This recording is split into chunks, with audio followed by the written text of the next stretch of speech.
Seema Bansal. She's the Director of Social Impact and Education with the Boston Consulting Group. Seema's work has been tremendous in the field of education for over 15 years, and here we have her. Thank you so much, Seema.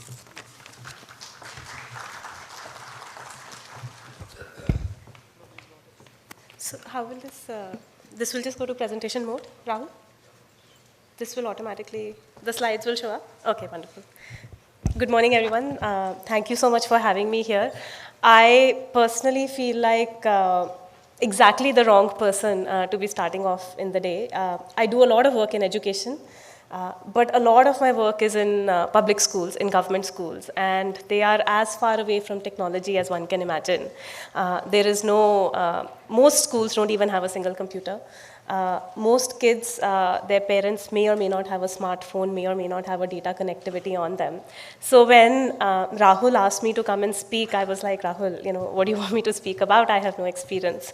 But he had some thoughts. I think he wants me to be slightly present my experience to be slightly thought-provoking for all of you who are doing such amazing work in EdTech. So let me get started with that. Let's start with a bit of a trivia question, which is, what do you think is the approximate government expenditure on school education per student? So, there are many, many kids who go into government schools. What do you think is the total spend per child per year that the government spends? Total budget?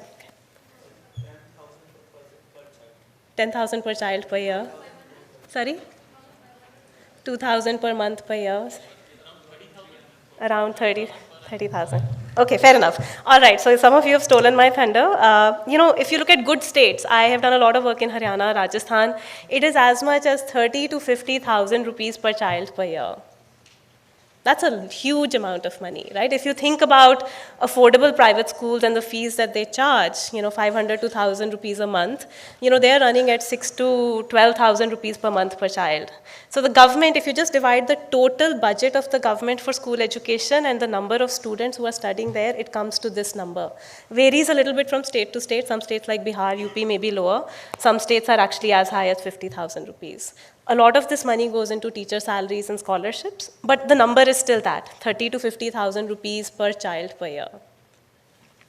And if I think about how large the government education system is, the public education system is, we have 1 million schools. We have 1 million public schools in the country. China, as comparison, has roughly about 300,000. We have 1 million schools. We have 150 million children, roughly, studying inside them. Right? So 15 crore children studying inside public schools. And if I take that previous number, the total budget is about $100 billion. So that is how much money the government is spending on public school education. That is how much taxpayer money is going into public education, right? That's very, very large. However, if I look at the school system, it's also unfortunately fairly ineffective. There are various reports, whether we look at ASER reports, NAS reports, many other sort of smaller surveys, which actually say that up to 50% or more children are below grade level learnings inside these public schools. So a child who's sitting in grade 5 cannot do grade 5 level stuff, can potentially not even do grade 4 level competencies or grade 3 level competencies. So there's enough studies which actually say that of that 150 million children, many, many of them are far behind in their learning than they should be, in spite of the money which is being spent. And because of that, there is significant erosion in enrollment numbers from the public schools. So India today has, I would anywhere from 30 to 50% children already going into private schools, low-cost private schools, high-end private schools, but 30 to 50%. Very few countries in the world actually have those kinds of numbers which go into private schools. As comparison, in the US, it's 10 to 12%.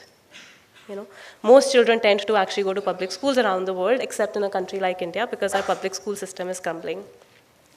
So that's just the landscape, and this is the landscape in which I work, and this is the landscape in which BCG works. So over the last 4 years, we've been doing a lot of work in Rajasthan, inside public schools with the government, to try and improve education inside government schools in Haryana. To try and improve education inside government schools, to try and improve quality of education. We are also starting, to engage with Niti Aayog, starting a big project there. So there's a lot of intent. There's a lot of political intent. There's a lot of administrative, bureaucratic intent to try and improve public schools. right? So what I'm going to do is maybe spend the next 5-7 minutes just describing to you why education is poor, why learning is poor inside public schools, what have we been trying to do, and what are the challenges that I have faced. And then maybe talk a little bit about where I personally think technology can play a part. So what are the key challenges in public schools? This is in no means comprehensive or in a prioritized order, but I just wanted to describe some of these things to you. Fragmented schools with inadequate teachers. So Haryana has 9,000 primary schools. About 5,000 of these primary schools have less than 100 children, and as per government rules, RTE, etc., hence they don't actually have 5 teachers, they may have 4, 3, or 2 teachers. So you actually have a school which is running 5 classes from 1 through 5, which is subscale, also has fewer number of teachers. So one teacher is trying to teach multiple classes at the same time. I have been inside schools where there's one teacher sitting with classes 1, 2, and 3 together, and another teacher sitting with classes 4 and 5 together and trying to teach them at the same time. And this is not uncommon. This is actually common. In Rajasthan, we have about anywhere about 50,000 primary schools. 30,000 of them are subscale. So more than 50% of the schools are actually subscale, don't actually have enough number of teachers, even to have 1 teacher per class. And this is sanctioned number of teachers. When you think about available number of teachers in terms of vacancies which are filled, people who are not on long leaves, the numbers actually become smaller. So in that kind of an environment, how do you actually teach effectively? So that's the first big challenge that we saw when we went into government schools. The second thing is diverse learning levels within a class. So imagine a public school. You have children who have very patchy learning experiences. They are in school for a year, then their parents move away, they go away, they don't come back, then they come back in the 3rd year. You have children whose parents decided to enroll them when they were only 8, and because of grade appropriate admissions, these children are starting in grade 2 or grade 3 directly without actually necessarily having basic literacy and numeracy. So many such things. So when you look at a school inside a government school, there are children who are sitting in grade 3 or grade 5 who have competencies ranging from, not even basic sort of literacy, numeracy to all the way to grade level. So imagine one poor teacher now trying to teach these children. It's nearly impossible. It's nearly impossible.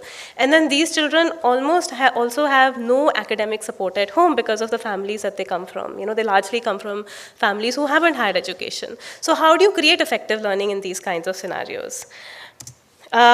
Wide variability in teachers' own subject understanding as you go into higher classes. So when you start thinking about classes 8, 9, 10, does the teacher herself know the geometrical concepts or the science concepts that she's trying to teach? Sometimes yes, sometimes not. So you see a wide variation, in a school system in terms of the teacher's own ability. Classes 1 through 5, maybe not so much as a challenge only in the subject English, but as you go higher, the teacher's own capability and conceptual understanding is harder. Some subjects, for example, English, computer education, while the teachers are there, it's a more universal problem in terms of the skill set of the teacher inside public schools. Do they have enough knowledge to be able to teach the students? A few other challenges. A very large school leader and teacher community. So when we started, designing programs in Haryana or in Rajasthan, and we wanted to implement everything at scale, we were talking about 15,000 schools, 9,000 primary schools in Haryana, roughly about 30 to 40,000, primary school teachers, 30,000 roughly, overall 1 lakh teachers in the system. How do you communicate with them? How do you roll out a pedagogical intervention with them? How do you actually train them? What mechanisms exist when you don't have technology? So it's very difficult to actually, even if you have the right solutions, go out all the way into the field and actually disseminate it and get it done. Similarly, a huge parent community. We fundamentally believe that parents can have a significant role to play in a child's education, in how a school is run, what a school actually delivers, if you could communicate with the parents better. But when you're talking about, in the context of Haryana, again, 2.2 or roughly 2 million children, it's that many parents. In the context of, Rajasthan, the number is 4x. So how do you actually even communicate with the parent community? How does the school system communicate with the parent community? What mechanisms are there? And then, what we find, which is very interesting, is that every state is putting in large MISs. Whichever state we look at, Haryana, Rajasthan, Madhya Pradesh, Maharashtra, obviously Andhra Pradesh, Telangana, Tamil Nadu, very large data systems. So now they have data for millions of students. They have learning data, attendance data, data on when they sort of come to school, don't come to school, when they shift schools. There's huge amounts of data, but nobody's mining it. Nobody's actually drawing insights from it and saying what can actually be done. So that is the system that I have been, me and my teams have been trying to work in the last 3 to 4 years. I know many other people around the room work in public school systems and probably know much more than me. I want to describe how we are trying to solve some of these problems. So when we look at diverse schools with inadequate teachers, one is school consolidation. We fundamentally believe that the school footprint is way too large. You don't obviously want to create lack of access, but there is significant room to actually have consolidated schools which run at scale. So we're doing that in Haryana. They have consolidated about 700 to 800 schools have actually been consolidated into nearby schools or bigger schools so that they are scale. But more importantly, we are working with academic organizations, pedagogical organizations to develop teacher-led solutions on how to manage multi-grade classrooms. So can you actually equip the teacher with the tools which are required so that she can manage 2 classes at the same time? So, are there, so she teaches in groups, you give her 2 sets of curriculum, you teach her on how you manage, you teach to one group while the other group is doing something on their own, etc., etc. All sorts of things we're trying. Diverse learning levels, again the same thing, multi-group teaching inside classrooms. So can the teacher, even if she's only teaching grade 3, divide the children into, these are children who don't know the alphabet at all. These are children who can sort of do word formation but can't do anything. These are children who can actually read basic sentences and teach them differently. Give her graded curriculum, give her different types of curriculum that she can execute. And there are some amazing organizations which are doing great work in this, and we're trying to work with them, make their solutions to scale, get them implemented through the government systems. Variability in teachers' understanding, video supplements. So can we actually give content-specific and topic-specific videos that the teachers can use inside classrooms? Teacher training and monitoring and mentoring. So can you train the teachers on those concepts and then actually monitor them to see whether they have internalized those concepts and are able to execute them into classes? Very large school leader, cascaded training model. So you train 300 master trainers, then they go and train 1,000 second level trainers, then they go and train 30,000 teachers. So cascaded training models, WhatsApp groups for communications, trying to do video conferences, so on and so forth. I won't even go through it. I think what I want to basically say is that even when I'm describing these solutions to you, they seem so rudimentary. They seem so incremental. They seem what's the right word?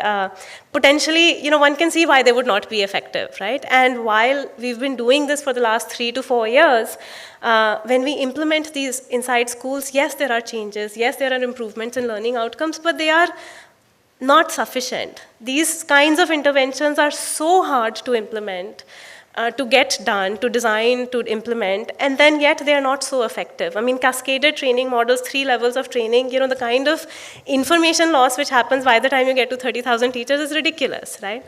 So that's what we're doing. That's what we're doing. And, when I look around and I keep on thinking that, technology just hasn't touched this sector. Technology just honestly hasn't touched education. If I may, this is what classrooms look like, 100, 150 years ago.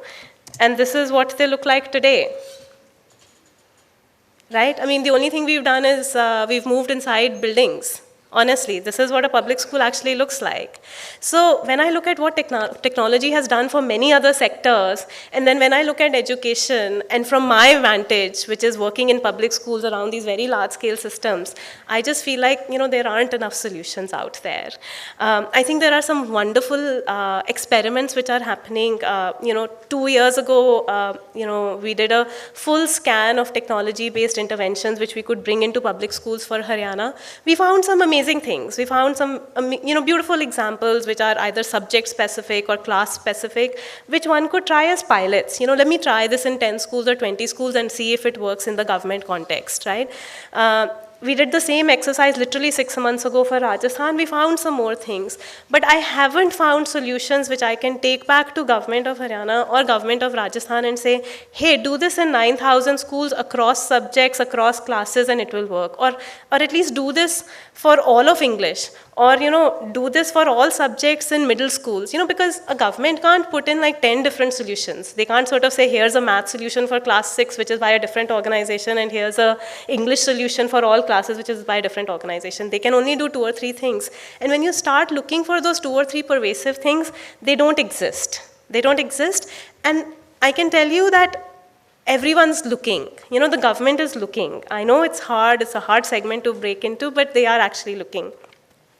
So I have some basic thoughts which I'm sure many of you can shoot down because you know this space very well. But things that we're actually looking for. Personalized learning pathways, which are all pervasive, which are across subjects, across classes.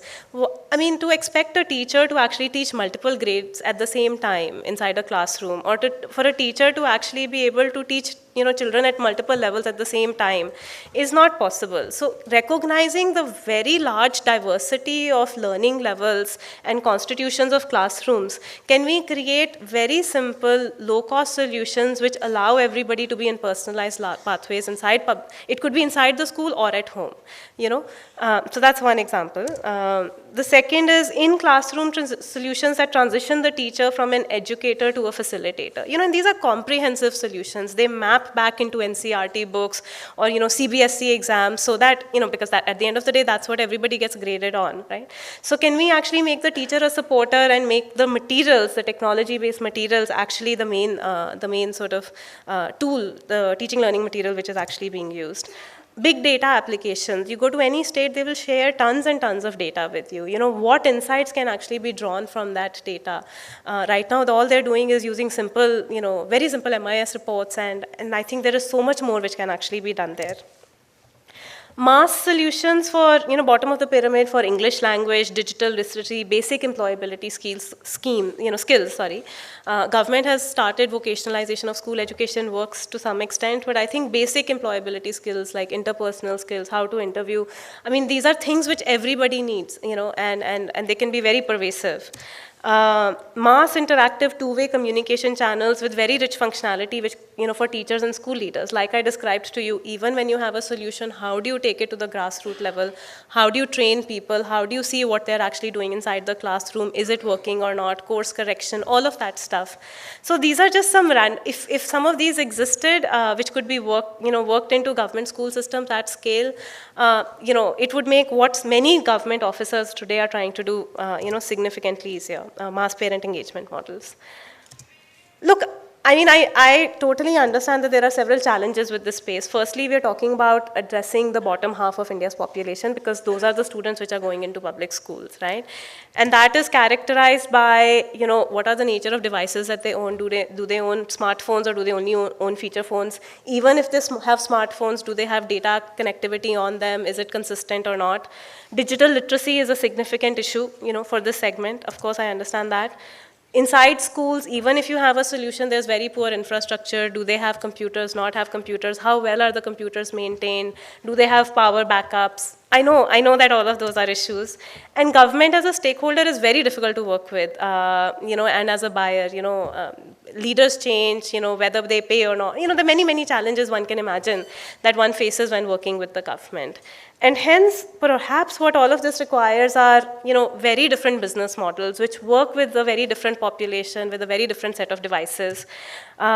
Potentially a very different path to proof of concept and monetization. It's not the same as reaching out to sort of mid-income families or rich families, reaching out, one-on-one, getting 100,000 users. Maybe it's something very different, the path to proof of concept. And of course, hence the type of capital. It probably requires a very different type of patient capital to actually be able to access this market. And I must be honest, I do not have the solutions or the answers to any of these questions, that how will any of this happen? The only question that I will leave all of you with is the following, that is the size of the prize big enough? That was my little piece. Just wanted to describe to you what the public space, education space looks like. So I think, wait, should I do 1 or 2 questions? Okay. So I think maybe we'll do that. Yeah.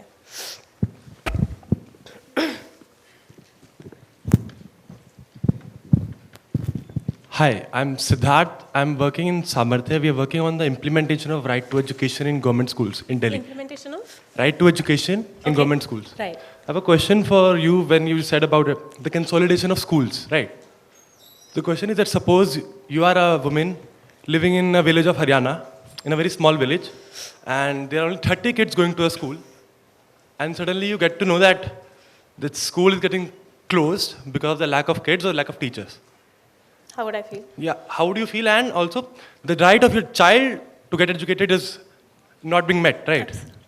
My question is that why don't we hold the government accountable on this rather than giving them a simpler solution to consolidate the school and ask the child to go to some other school in a different area? Absolutely. So, let me give you examples of the kind of consolidation that we believe is the right answer. So, when we looked at schools in Haryana, there were 400 pairs of schools where you walked in through a gate, and there was a girls' primary school running on the left and a boys' primary school running on the right. And they were running as 2 different schools, running 1 through 5 classes here and 1 through 5 classes here, 2 teachers here and 2 teachers here. Didn't make sense. We said consolidate it.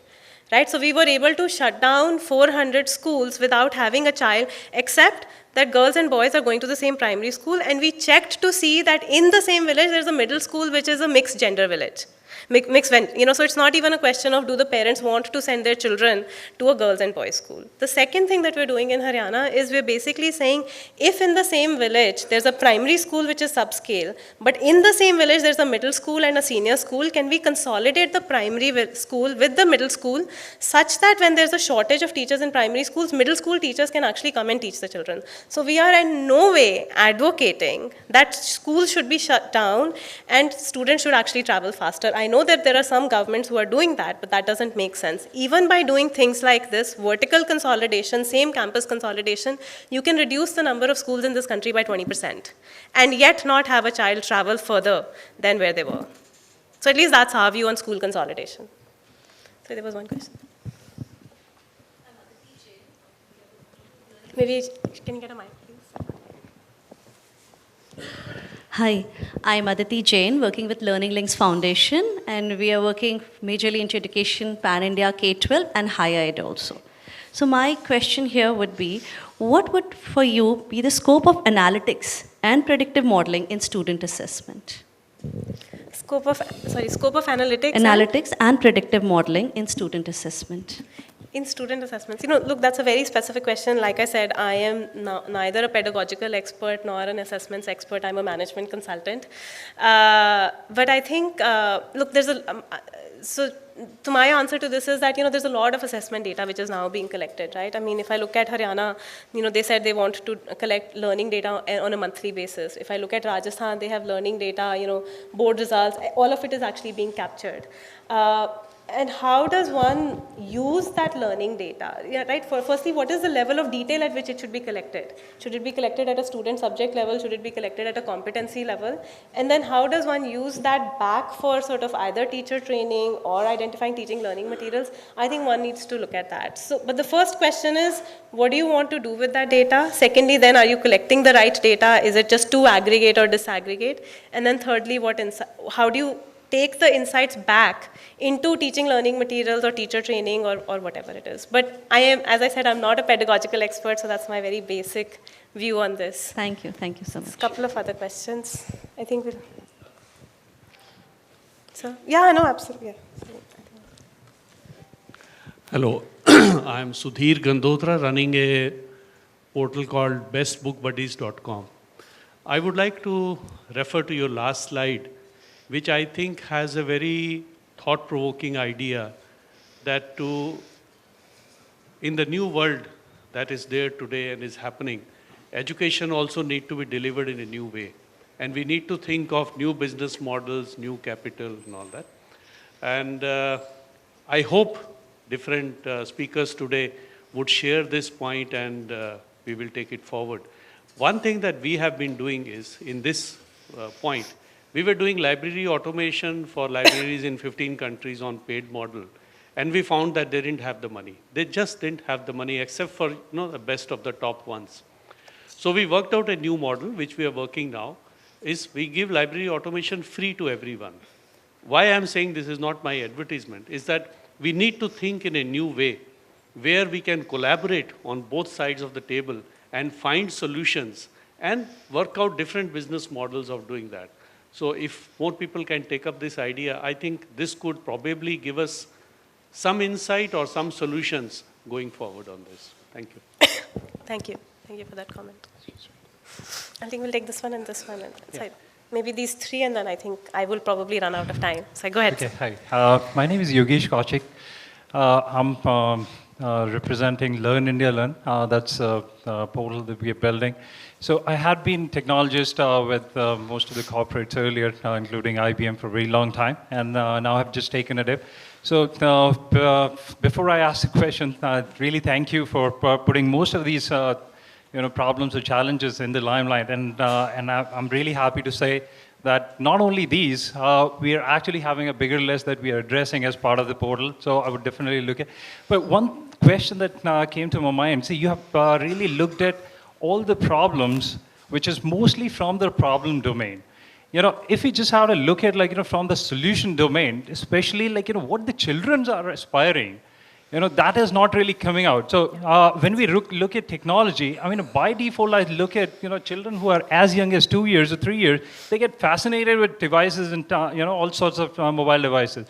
So what sort of aspirational value that it creates among the children in villages, that is something which we are now, we ourselves are now, doing all sorts of experimentation, and we're finding very encouraging, which is not really evident here. And that's what something, if you can bring that. Yeah, no, I think that's a very fair point. I think our work is sort of much more around how to make delivery inside the schools effective, but that fundamentally assumes that school is needed or critical or is the only delivery platform.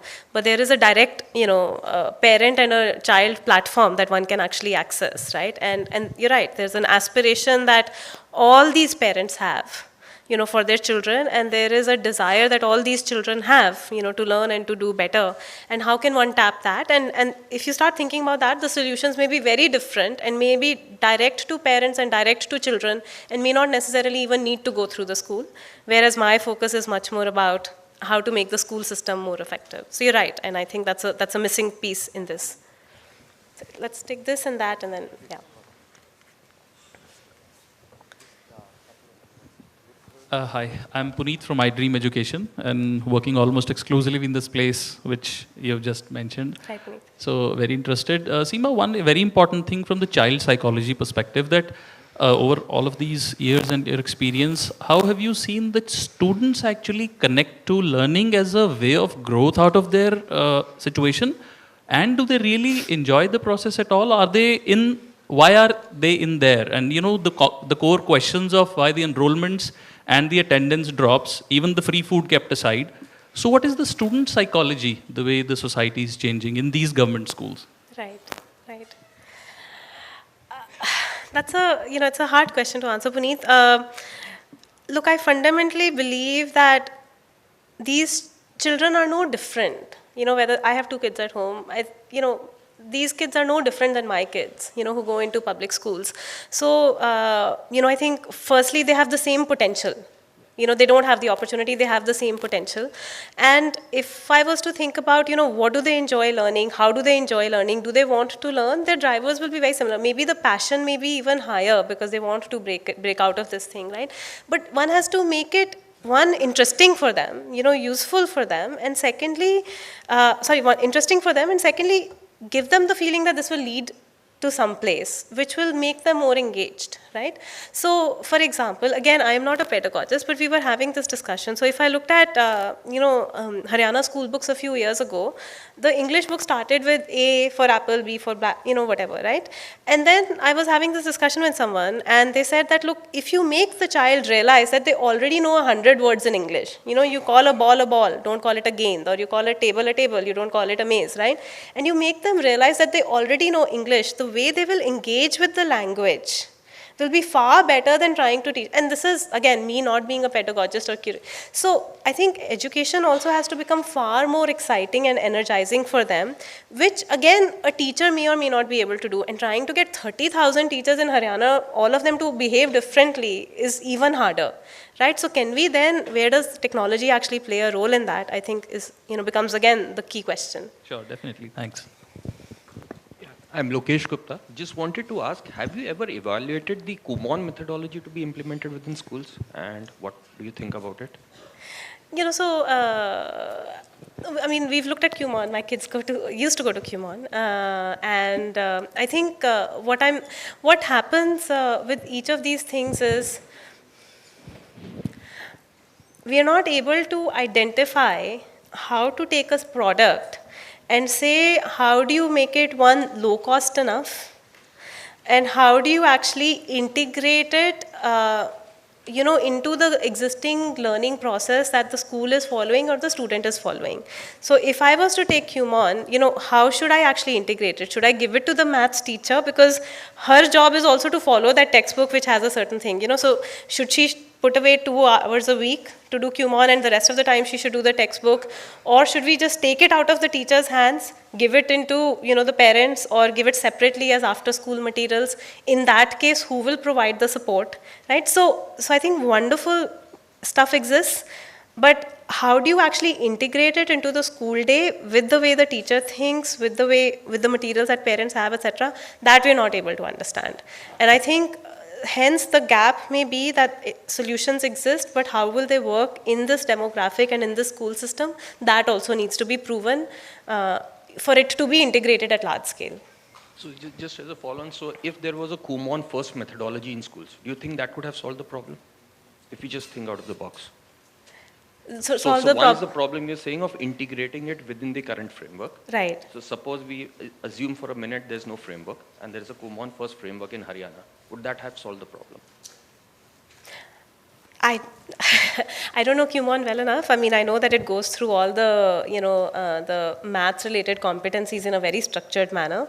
So I can't comment on it, but perhaps. But taking the existing textbook and then layering something on top of that, then you need to think about the integration very closely. Yeah. So with that, I think I've completely run out of time. Thank you so very much. Have a great day. Thank you.